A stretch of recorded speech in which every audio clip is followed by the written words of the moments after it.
Welcome, Vault Dwellers. My name is Nacho Bidness, and we are back at my troll/trap base again because I wanted to give a more complete tour of this thing.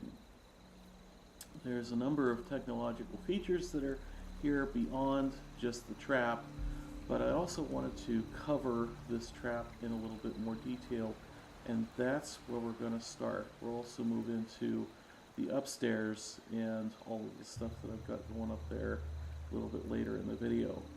But as far as this trap goes, this is a troll on a number of levels. First, because I set it up inside the radius of the Fastnacht event at Helvetia, which means that I was here working on my base and crafting and building and all that kind of stuff and not lifting a finger, and other players would show up and complete the event, and with no effort from me I would get caps, I would get experience points, I would get masks, and I would get plans. So that's kind of the first level of this.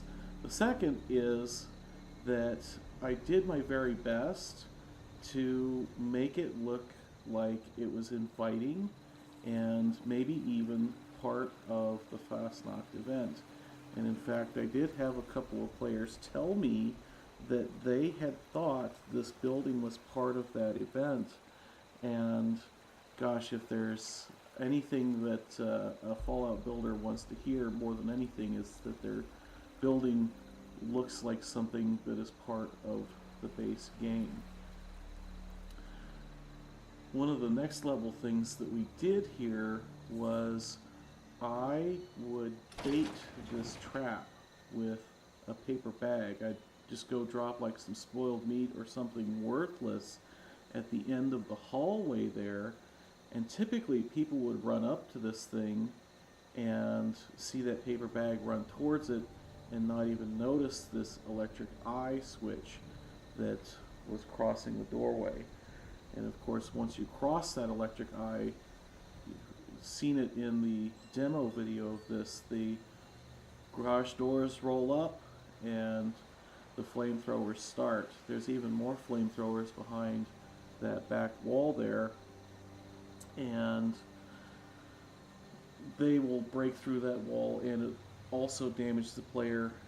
The other thing that we've got going on is you may be able to kind of just barely see in the corners here, I have some Tesla arcs that I was able to jam in there to keep people from trying to hide in the corners away from the flamethrowers. Another thing that we had going on here was I chose to put down no turrets of any kind, and my camp object is actually hidden upstairs, which means that a player who comes here and is trapped by this is, in fact, not even able to determine who they should be mad at. Now, another thing that we have here as a design feature is that once you're inside there and taking damage, you can't fast travel away while you're taking damage. And that means that you have a couple of options. If you're a lower level player, you're just going to die. If you're a higher level player and can survive long enough, you have the option of breaking a wall to get out of the trap. However, that makes you a wanted character, at which point you have a bounty on your head, and every other player on the map can see you and is probably going to come and hunt you down. So just one more way that we could troll people with this trap. I am not normally by nature a troll, but I took this thing on as kind of a design challenge or a technical challenge, in that I saw lots of videos of trap bases on this game, but most of them required an operator. And that meant that you had to stand around your base all day hoping that someone would wander along or that you could lure someone back to it. The other thing that I would see is I saw a number of those videos that involved going into the build mode and removing floors to trap people on a lower level. And I just wanted to see if I could do a base that wasn't like that. So this thing is completely automated, and I don't have to be here for it to trap and kill another player. Literally all they have to do is walk through the door, and that sets everything off. I do wish that I had been able to find radiation emitter plans. At this point, I'm not even sure if they are still in the game. That would have taken the troll to even another level, in that radiation poisoning can kill you, but when you respawn, your health meter is still about 3/4 of the way full of radiation. So not only have you died, lost all of your junk, potentially had to spend some caps on a respawn location, but now you have to deal with all of the radiation in your health meter. And I think that that would have really taken things even to the next level if I'd been able to find those plans. If you know where they are, please let me know in the comments. Now, as far as other features of this base go, those are all kind of around the back here. And you'll notice that there are no lights kind of shining out from the upper floors. I did that on purpose to basically just make it not immediately obvious what's going on, that my living quarters are up there.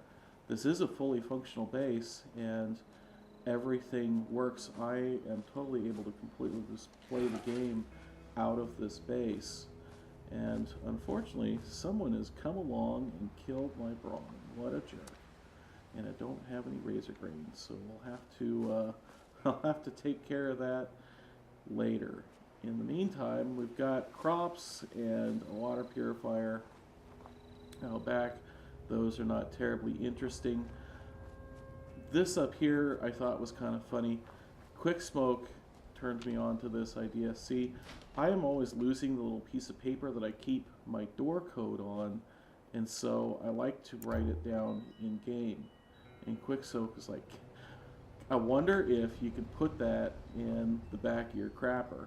And sure enough, you can. Now you'll notice that that said 6647, but I'm going to actually enter 7758. That is because I didn't want, if another player was to find that, for it to be immediately obvious what was going on. Typically, players may see that, try it once, it doesn't work, and they'll move on. And they won't actually figure out that it's really just that simple, that I just offset everything by 1.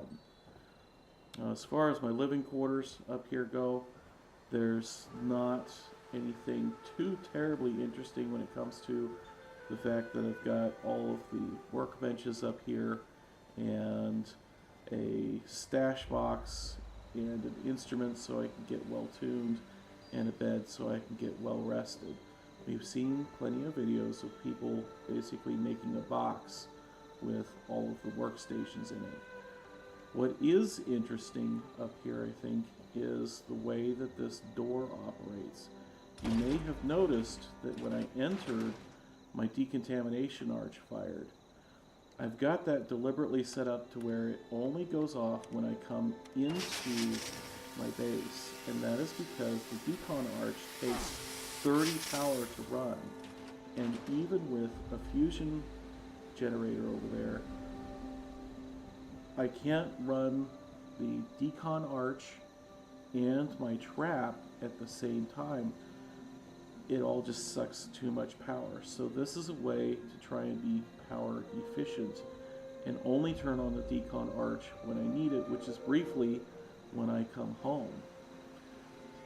You can also see that I use a pressure switch to exit, and I do have a tutorial planned on how to use these keypad lock doors.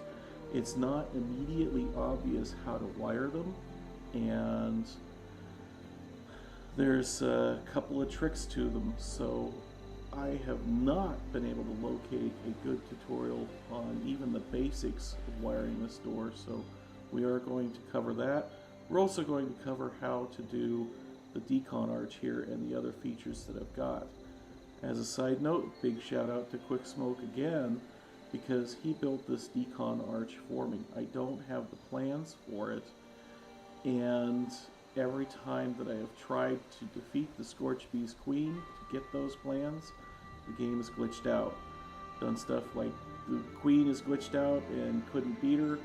Had things happen where we did beat the Queen, but I wasn't technically part of the event and so didn't get the plans. So even though I have tried multiple times to beat the Scorched Bee's Queen, I had to have Quick Smoke build that arch for me.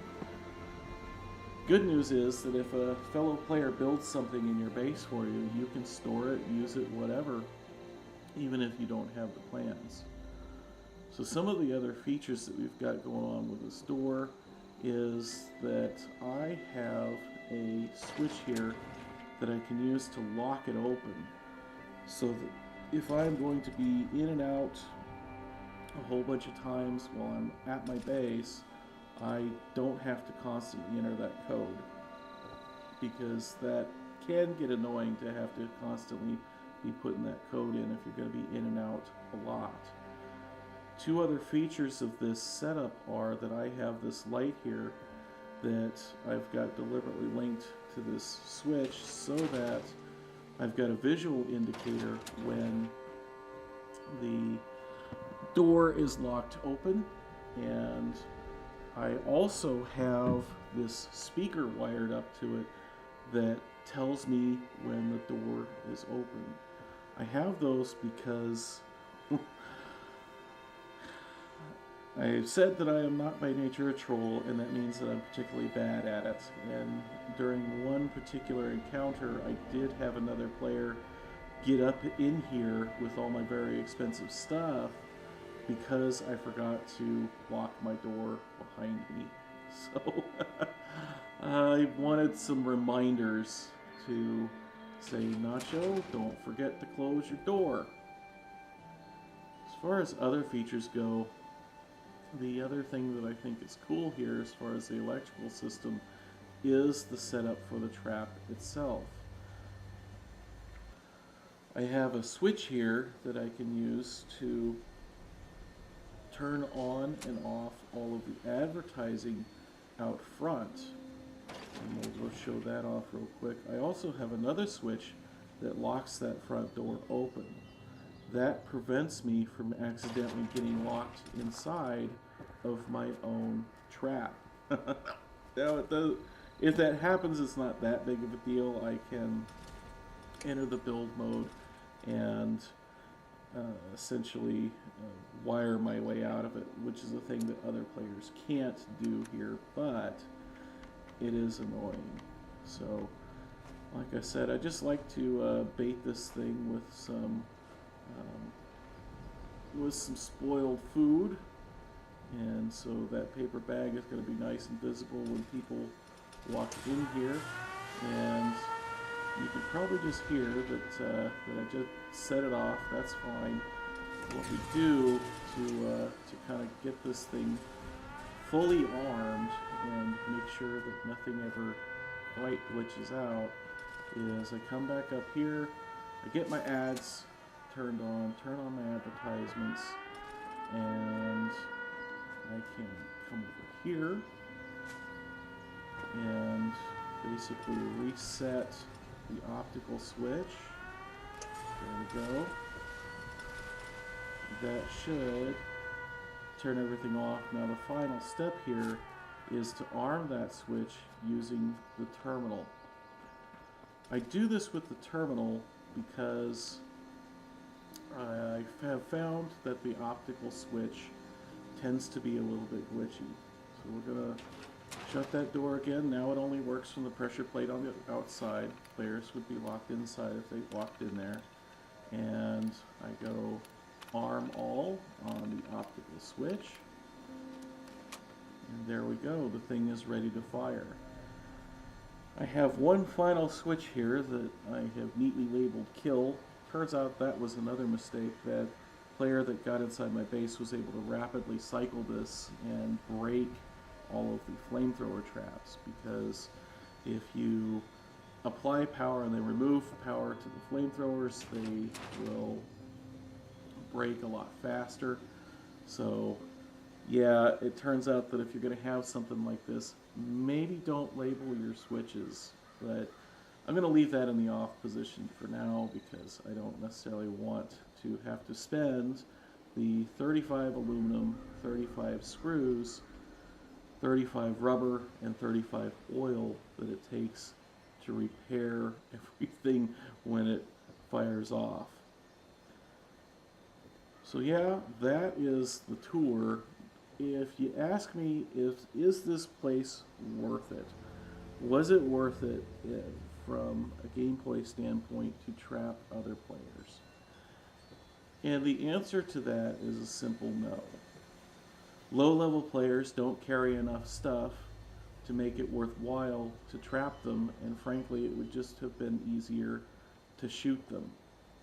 Higher level players don't necessarily die in the trap and don't drop whatever stuff they are carrying. And since it's only junk anyways, you're never going to get like a really good reward for trapping and killing another player. And given the resources required to repair the thing, no, not worth it from a gameplay standpoint. That said, it sure was a lot of fun. Oh, I almost forgot. I've got a light set up as an indicator in here to let me know when my ads are on. One thing that I have noticed is that switches will sometimes appear to be on, but actually be off, or vice versa. So you can't necessarily look at the switch in the indicator lights and tell what is happening in the electrical system. It's especially prevalent when you first load in or when you fast travel back to your camp. So having an indicator light there is nice, and it means that you can be especially careful and not accidentally trigger this thing when you didn't mean to. Anyways, back to the discussion on whether the place was worth it. And as I said, from a gameplay standpoint, the answer is no. But I had so much fun building this place and so much fun talking to other players, because most of the time I would have this place set up just like I've got it right now, where it looks like, you know, something that you would be interested in going into. People would run up here, come in, and go for the paper bag, and then kind of crap their pants when the siren goes off and all of these flamethrowers, you know, are revealed. And then I would come along and just let them out and say hi and talk to them a little bit. Some people would go to the effort of, you know, getting their microphone out and talking back to me and say, you know, hey, this was really cool. How did you do that? And if they seemed like they were going to be cool, I would give them a tour of the place. And that was a lot of fun. It just made things a lot more interactive with my fellow players, to the point where I got a few friend requests from people because they just thought it was such a kooky and fun thing that they wanted to be able to come back and talk to me and do stuff with me in the future. So that was really cool, being able to interact with people on that level. So I am hoping that when the vending machines come out, that I'll be able to turn this thing into something much friendlier and still equally cool from a tech standpoint, but not designed to troll people and instead designed to delight them.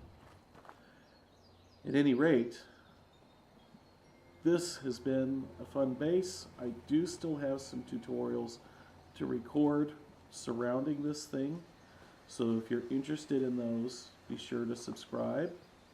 If you like the video, be sure to hit the like button down below. If you didn't like, Please tell me why in the comments so that I can try and do better for you next time. Until next time, my name is Nacho Bidness, and I'm saying it's a great big wasteland out there. Let's go have fun in it.